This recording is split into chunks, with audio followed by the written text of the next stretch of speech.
હું શું કહું છું તને કે ગામડેથી જે આ બધી ચીજ વસ્તુઓ આવે છે ને, આ સિટીની અંદર ભાઈબંધ મિત્રો 50% ઘર એવા હશે જે ગામડાના આધીન હાલે છે. ગામડે જેમનું ઘર હોય ત્યાંથી ચીજ વસ્તુઓ આવતી હોય, શાકભાજી આવે, અનાજ આવે, કઠોળ આવે, 12 મહિનાના મરી મસાલા આવે, ઘી આવે અને એકદમ સિંગનું શુદ્ધ તેલ પણ આવે.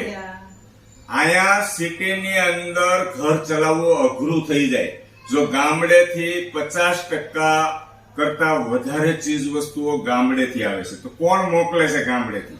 ગામડેથી આપણા જે માતા પિતા ત્યાં હોય, કાળી મહેનત કરતા હોય, બિચારા એ પેટમાં ન ખાય, એને એવો ભાવ થાય કે મારો દીકરો છે સિટીમાં, એને ઘર ચલાવવામાં અગવડતા ન પડે, દીકરાની હોવ, છોકરાઓ બધા ખુશ રહે, આનંદમાં રહે. આ માતા પિતાનો ભાવ હોય છે. હું દુનિયાના બધા જ માતા પિતાને હેતલકુમાર સાવલિયા દિલથી નમન કરું છું.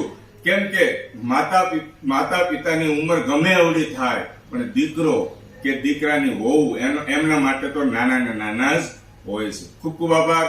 Thank you very much.